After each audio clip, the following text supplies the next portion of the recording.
ทั้งนี้เข้มจ้องในเยือนปีร่วงสำคัญเอาไว้หมวยแต่เนี่ยทั้งออกนี้ปล่อยหายจีกำปงถือได้เหมือนดึงปีกรูทนักได้อาจการมินรบเวียเจตำลอบโนกาปรับเนี่ยกรุบนี้อัมปีพันการบเนี่ยบาดขยุงทุนทงโอมนุษย์จีจานโจลจัดประกาศรอลกำนึดแด่คลวนมินรอลพันการอาจีกกรรมรอลก็ได้สรมัยดอนเนี่ยได้เจ้าสดับเนี่ยคลาประหารจีเธอเวียตามบันดาลสังคมเมนเตสุดท้ายบองตุนขยมกำปงจับประดอมอาชีวกรรมทำไมสมจุนโปเอ้ยขยมสำนางลอหรือขยมโกรงหนังเธอนี่ทวนจังปันตายสมสดับเดือปรุงประหยัดมุดไว้ขมิ้นระบอกขยมกำปรับเนี่ยกรุ๊ปขยมปีแพนก้าระบอกเนี่ยทั้งไงนี่ขยมนั่งเป็นยลปีมูลเหตุเนี่ยคืนที่ก้าวขยมเนื้อขมิ้นขยมบางเธอครอบด้วยขณีขยมรวมเพิ่มจัดจำพวกกลุ่มนึกระบอกขยมด่าขยมมันได้รงจำดำใบปรักเนี่ยรอขณีขยมนั่งอังกุยจมวยมัดแผลระบอกขยมหอยเยอะนั่งหนีเย่รอบเมาอัมพีเอาไว้ได้เยอะนั่งถอยเยอะนั่งหนีเย่อัมพีกายจับดามกรมหุนพลัมพดูปีปุบลูกนั่งคล้ายแต่จีมา5 เศษไทยโอ้เวียสบายน่าคังสุบันปอนเต้บันตอดมกขยมบานกอดสมกอละใบมวยรอเปเด็กขยมหนีเย่อัมพีแผนการระบอกขยมเอาไว้มันดำนาการละโอดด้วยการรมปังตุกนุเตมูลฮัดมาติจรานเปกเนื้อเป้เดเนี่ยปรับเนี่ยกรุ๊ปขยมอัมพีแผนการระบอกเนี่ยตามินเอาไว้กะลางมนุษย์กรุ๊ปนี้จับดามประดาลดมโบในเนี่ยดมโบนปีเนี่ยได้มันทวัดเธอเอาไว้แด่เนี่ยกำปงจะเยี่ยมเธอนุตีดมโบนปีเนี่ยแด่คลาขนงกาตัวตูล5 นิไพคลุนเองดมโบนปีเนี่ยแด่เต้าหนียืดโดยสมอตรองไปคลามันจองคือเนี่ยจุกใจนุตีวิโดจะกาอันใจนีจงเพือง100เนี่ยหมกนองจึงกรันระบเนี่ยดำใบทั่วมา6 มือมุกจงเพืองชรานเป๊กบ่มพลายดมเปียงใบยูมัดระบอกเคียงสำเร็งชรานเป๊กจรอล้อมตื่นได้ให้บรรทอเหมาะเมียนปัญหามือเตียดเนื้อเป็ดแดนเนี่ยนิยจรานอมปีพันการระบเนี่ยแน่นังปลาพีบรมเพิบจัดเตียงออกขนมการนิยขนมจุ่มนุมันแมนทัวนูเต้กึดอมปีวีเนื้อเป็ดแดนเนี่ยปราบโนนามันเนี่ยอมปีกลุ่มนิดทมระบเนี่ยเกี่ยประหายเจนิยทาออจ้าสดับเตออจ้านะให้มือแพลดเวียมีนอารมณ์ฐานเนี่ยบานโจกใจหอยเนี่ยมีนอารมณ์หล่อปัญตาปัญหาคือทาอารมณ์นิสมรรถพีบแดนเนี่ยตัวตูลบ้านปีการนิยจำนุยตรอยแดนเนี่ยไตรกาตัวเมเธอจุ่มนู้ได้กำบังกนงกาอประบัดเนี่ยจำนายเปลโดยการนิยีสันทน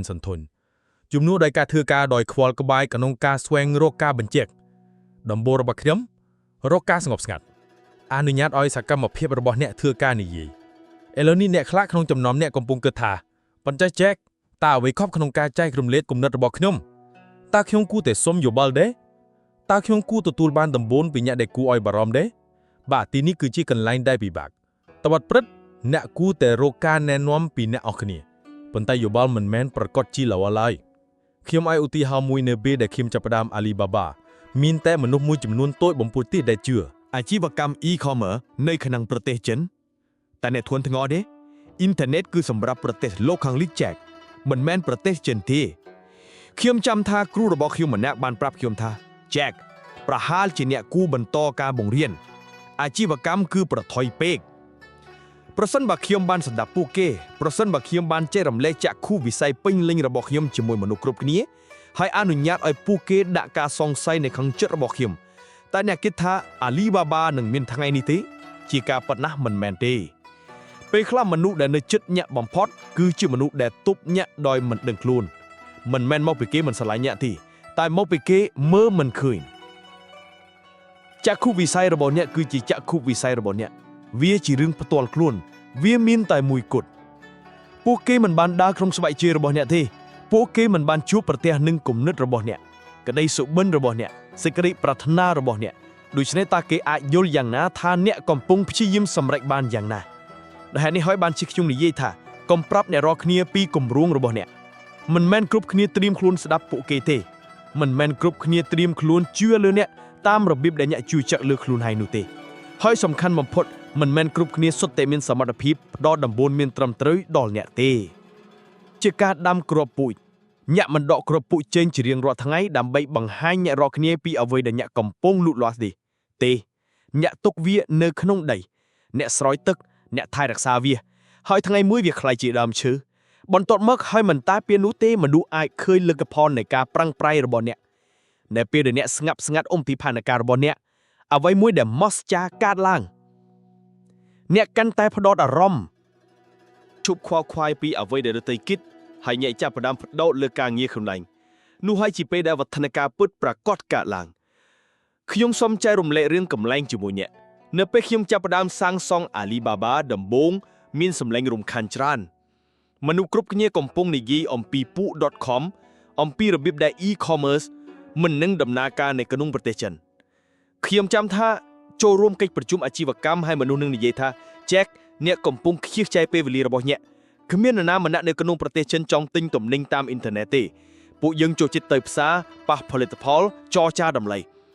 ប៉ុន្តែតើខ្ញុំបានធ្វើអ្វីខ្លះតើខ្ញុំទៅប្រកាយជាមួយគេព្យាយាមបញ្ចុះគេថាខុសទេ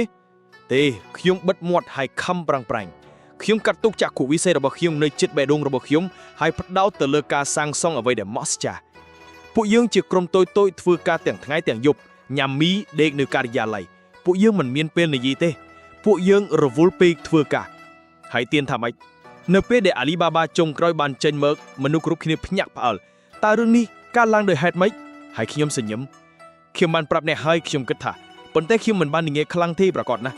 នេះហើយជាសម្រក់នៃការអនុវត្តស្ងាត់អ្នកធ្វើឲ្យមនុស្សភ្ញាក់ផ្អើលនឹងលទ្ធផលមិនមែនពាក្យសម្ដីទេឥឡូវនេះយើងនិយាយអំពីរឿងមួយទៀតចំណែន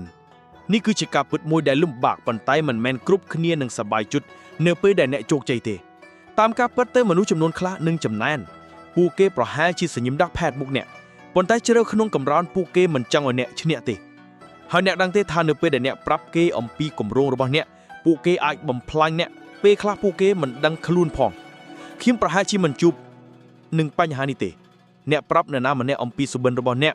ហើយចំនួនដើម្បីជួយអ្នកពួកគេនិយាយថាតើអ្នកប្រកាសទេស្ដាប់ទេដូចជាគ្រោះថ្នាក់ឬក៏អ្នកគិតថាអ្នករឹតមានសមត្ថភាពអាចធ្វើដូច្នោះបានការសង្ស័យរបស់ពួកគេចាប់ផ្ដើមចូលទៅកាន់ចិត្តរបស់អ្នកចាប់ផ្ដើមសួរខ្លួនឯងហើយមុននឹងអ្នកដឹងខ្លួនអ្នកបានបាត់បង់ទំនុកចិត្តលើសមត្ថភាពខ្លួនឯង នោះហើយជាអ្វីដែលការច្រណែនធ្វើវាជារឿងតូចតាច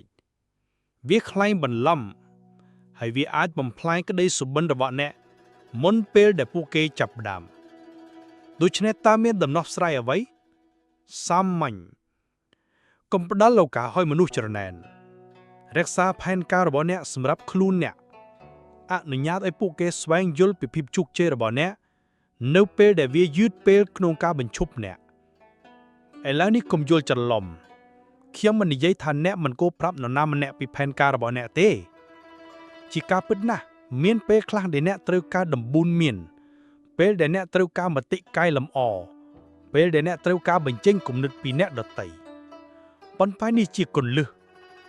ត្រូវជ្រើសរើសកុំចែករំលែកផែនការរបស់អ្នកជាមួយមនុស្សដែលមិនយល់ពីចក្ខុវិស័យរបស់អ្នកកុំចែករំលែកវាជាមួយមនុស្សអវិជ្ជមានឬទុតិយមានផ្ទុយទៅវិញចូលស្វែងរកក្រុមតូចមួយនៃបុគ្គលដែលគួរឲ្យទុកចិត្តមនុស្សដែលជឿលើអ្នកមនុស្សដែលមានបទពិសោធន៍មនុស្សដែលអាចផ្ដល់ការរិះគន់ក្នុងន័យស្ថាបនាក្នុងករណីរបស់ខ្ញុំមានមិត្តជិតស្និទ្ធនិងញាក់ណែនាំម៉ាយចំនួនដែលគាំទ្រខ្ញុំក្នុងកំឡុងពេលដំបូងនៃ Alibaba ពួកគេមិនតែងតែយល់ពីអ្វីដែលខ្ញុំកំពុងធ្វើនោះទេប៉ុន្តែពួកគេជឿជាក់លើសមត្ថភាពរបស់ខ្ញុំក្នុងការដោះស្រាយវាពួកគេបានលើកទឹកចិត្តឲ្យខ្ញុំបន្តទៅមុខទោះបីជាមានបញ្ហាលំបាកយ៉ាងណាក៏ដោយហើយខ្ញុំសូមប្រាប់ថាអ្វីពិតជាលំបាកណាស់មានពេលខ្លះដែលយើងគ្មានលុយគ្មានធនធានគ្មានសង្ឃឹមប៉ុន្តែដោយសារខ្ញុំបានហ៊ុំព័ន្ធខ្លួនឯងជាមួយនឹងមនុស្សដែលត្រឹមត្រូវខ្ញុំអាចឆ្លងកាត់ភាពប្រឈមនានាខ្ញុំមិនត្រូវការមតិ100ទេខ្ញុំគ្រាន់តែត្រូវការល្អចំនួនចូលយិនដោះស្រាយបញ្ហាមួយទៀតគឺការភ័យខ្លាចពេលខ្លះយើងប្រាប់អ្នករាល់គ្នាអំពីគម្រោងរបស់យើងព្រោះយើងខ្លាចបរាជ័យខ្លាចមើលទៅល្ងងខ្លាចមានកំហុសយើងគិតថាការប្រាប់អ្នកដទៃយើងកំពុងតែប្រកាសជូនខ្លួនឯងយើងគិតថាប្រសិនបើយើងប្រកាសគម្រោងរបស់យើងទៅកាន់ពិភពលោកយើងនឹងទទួលខុសត្រូវដូច្នេះនឹងទ្រេរោងកាយជោគជ័យប៉ុន្តែនេះជាការពិតការភ័យខ្លាចគឺជាការលើកទឹកចិត្តដ៏កក់ក្រោមម្នាក់ប្រសិនបើអ្នកធ្វើសម្ការសម្រេចចិត្តដោយភ័យខ្លាចនោះអ្នកមិនបានគិតច្បាស់លាស់ទេអ្នកមិនមែនសម្ដែងពីកន្លែងមានទំនុកចិត្តផ្ទុយទៅវិញអ្នកអនុញ្ញាតឲ្យមតិអ្នកដទៃគ្រប់គ្រងសកម្មភាពរបស់អ្នកកុំភ័យខ្លាចបរាជ័យកុំភ័យខ្លាចក្នុងការធ្វើខុសបរាជ័យគឺជាផ្នែកមួយនៃដំណើរតាមការពិតទៅវាចាំបាច់ណាស់ ពេលខ្ញុំចាប់ផ្ដើមអាលីបាបាខ្ញុំបរាជ័យច្រើនដងខ្ញុំបានធ្វើខុសច្រើនដងដែលមិនអាចរាប់បានប៉ុន្តែខ្ញុំមិនបោះបង់ទេខ្ញុំមិនបានដាក់ឲ្យភ័យខ្លាចរារាំងខ្ញុំមិនឲ្យឈានទៅមុខទេហើយអ្នកក៏មិនគួរដូចនេះដែរប្រសិនបើអ្នករក្សាផែនការរបស់អ្នកសម្រាប់ខ្លួនឯងនោះអ្នកនឹងបំបត្តិការភ័យខ្លាចពីការវាយតម្លៃអ្នកអនុញ្ញាតឲ្យខ្លួនឯងមានសេរីភាពក្នុងការសាក់លបងបរាជ័យរៀនសូត្រដោយមិនមានសម្ពាធពីមតិខាងក្រៅហើយនៅក្នុងការធ្វើដូច្នេះអ្នកផ្ដល់ឲ្យខ្លួនឯងឱកាសល្អបំផុតក្នុងការជោគជ័យនេះជារឿងអស់ហើយនៅចុងបញ្ចប់នៃថ្ងៃគ្មានអ្នកណាខ្វល់ខាតអំពីផែនការរបស់អ្នកទេពួកគេខ្វល់អំពីលទ្ធផលរបស់អ្នកអាចនិយាយពេញមួយថ្ងៃអំពីអ្វីដែលអ្នកនឹងធ្វើប៉ុន្តែប្រសិនបើអ្នកមិនចែកចាយវាគ្មានន័យទេនោះហើយជាមូលហេតុដែលខ្លួនតែងតែនិយាយថាអនុញ្ញាតឲ្យជោគជ័យនិយាយដោយខ្លួនឯងនៅពេលដែលអាលីបាបាទទួលបានជោគជ័យមនុស្សម្នាមានការភ្ញាក់ផ្អើលយ៉ាងខ្លាំងពួកគេមិនជួយថាក្រុមតូចនេះបានបង្កើតក្រុមហ៊ុន e-commerce ដ៏ធំបំផុតមួយនៅក្នុងពិភពលោកប៉ុន្តែដល់ពេលនោះវាហួសពេលដែលគេរិះគន់ឬសង្ស័យយឺមលទ្ធផលបាននិយាយដោយខ្លួនឯងហើយនោះហើយជាចំណុចដែលខ្ញុំចង់ធ្វើនៅថ្ងៃនេះប្រសិនបើអ្នករក្សាផែនការរបស់អ្នកចំពោះខ្លួនឯងអ្នកការពារចក្ខុវិស័យរបស់អ្នកការពារវាពីភាពអវិជ្ជមានការសង្ស័យនិងការច្រណែនអ្នកផ្ដល់ខ្លួនឯងនៅពេលវេលានិងចន្លោះដើម្បីផ្ដោតលើអ្វីដែលពិតជាសំខាន់ការប្រតិបត្តិនៅពេលដែលអ្នកសម្រេចចិត្តបានគោលដៅរបស់អ្នកនោះមនុស្សនឹងឃើញលទ្ធផលពួកគេនឹងមិនត្រូវការពន្យល់ទេពួកគេនឹងមិនចាំបាច់ឮអំពីផែនការទាំងអស់ដែលអ្នកបានធ្វើនោះទេ